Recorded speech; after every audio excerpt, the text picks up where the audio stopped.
some places. Busy this then we will morning. be taking members out on strike. Christine McKenney from the union Unison talking about thousands of health workers, including nurses, porters and security guards, being asked today if they want to go on strike over pay. The government says it's giving over 1 million NHS workers a pay rise of at least £1,400. It comes as teachers are also asked if they want to walk out. The NESUWT union says it wants a real terms pay rise of 12%. Speaking of strikes, and Hull West stagecoach workers have walked out. The union representing them says it wants the bus company to continue with collective negotiations and not target individual people. Harry Einsner from Unite has told us that staff will be pressured into accepting an already rejected pay offer, and that's not acceptable. Stagecoach somehow have been ideologically opposed to settling the dispute. We want them to come back to the table and negotiate with us properly and not give up on negotiations. We've asked Stagecoach for comment on this. Students shouldn't be stopped from wearing natural afro hair in schools. That's the new guidance from the body that says it protects equality and human rights. It says teachers shouldn't have uniform policies like it, and they could be against the law. Steve Chalk, founder of the Oasis Trust, which has 5 schools across northern Lincolnshire, says it's common sense. What we try to do within Oasis, our whole curriculum and the way we run our schools, we're driven by the Oasis 9 habits, our ethos, our vision. And that helps you see beyond rules and helps you see the person. A documentary is being shown tonight about the investigation into the death of Hull student Libby Squire. Pavarelovich is serving 27 years for murdering the 21-year-old in 2019 and dumping her body in a river. Police interviews in the Sky programme appeared to show him laughing after her arrest.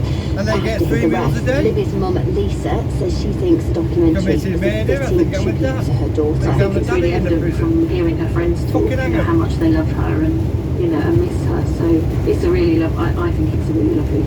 I'm really pleased with that. Libby, Are You Home Yet? Has been shown in 3 episodes on Sky starting at 9 tonight. A pothole filling machine in North Lincolnshire has gone to work and it's 4 times faster than the last one. We're told it's greener, safer, quicker and better. It hasn't got a name yet though, that's to be decided by us at some point. In sport, a Hull City close to appointing a new manager, while the club's been telling BBC Radio Humberside that former player Liam Rossini is a strong contender. He hasn't said a word about it yet, but it's understood he would be interested in returning to manage the club he played for from 2010 to 2015. And Hull FC's new signing, Jake Clifford, has been talking to us after signing a 2-year deal. I'm already training 4 times a week. The leg's ticking over and getting ready for the big year ahead. I'm really excited. One for your diary. New coach Tony Smith will be on Sports Talk from 6 next Monday. That's Halloween. He'll be taking calls and questions from fans. You can email yours in early to humberside.sport@bbc.co.uk. And Bob Dylan is performing in Hull tonight. He's at the Bonus Arena, and the show is a no-phone one, meaning you'll have to put them in a locked pouch, which will only open when the gig finishes.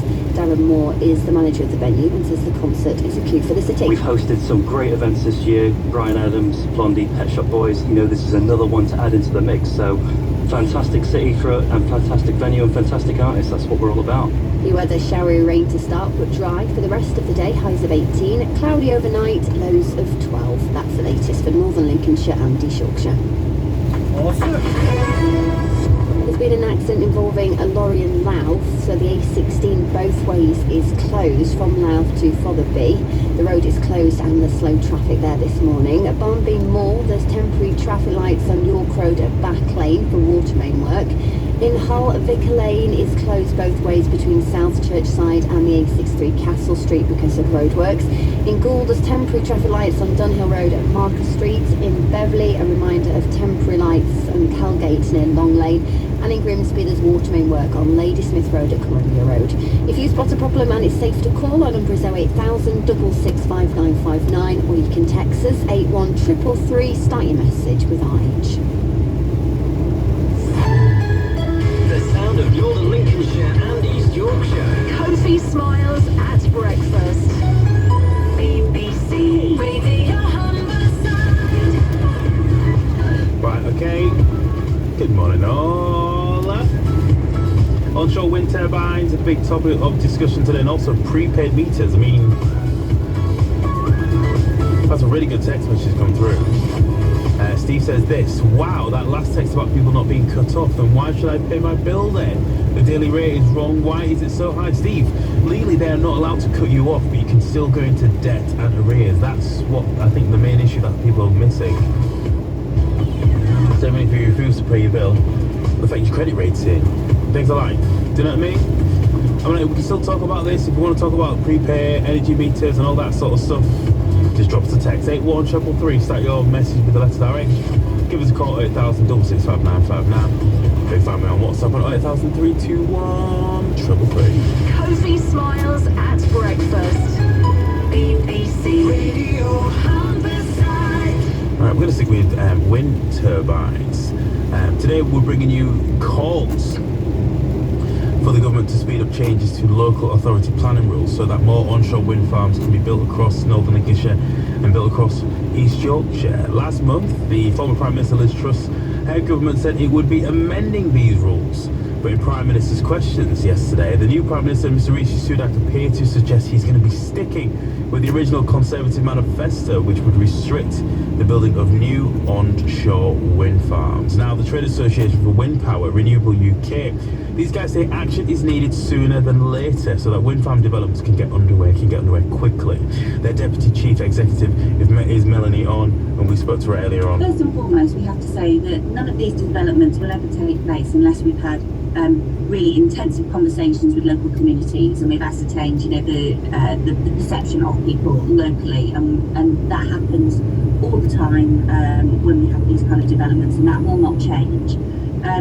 So the comments from Rishi Sunak yesterday were a slight shift from Liz Truss's perspective, and that makes it really difficult for us as a trade association and for our members who obviously want to provide this clean, cheap energy to people to know exactly where they stand. So the first thing is that we have to have consistency, and we really need to understand what Rishi Sunak meant when he was talking about renewables. The positive thing was that he said, and he understands the need for more renewables. He mentioned offshore wind, but he could have chosen to specifically rule out onshore wind, and he didn't. So we'll be working really closely with government. We're really pleased that Graham Stewart, who was the Member of Parliament for Beverley and Holderness, remains in post as the Energy Minister, and we'll be engaging with him to understand the direction of the government and encouraging them to understand that we have got these polls that indicate that there is really strong support, and as long as these planning processes are undertaken really sensitively and in collaboration with local communities, that we should not hold back unnecessarily. A lovely conversation that we had with Melanie there. I really am curious as to what we feel about wind turbines these days. Before, it was quite popular to be against them, wasn't it? It was really quite popular to be against them. Like, no, we don't want them. We're not having them here. Got a fucking little island here. Why aren't they surrounding a fucking island? All the way around. And it would bring down the price of energy. Would you be for it? Would you be okay with it? You may be for it, maybe against it. Either way, let me know. Drop me a text, 81333.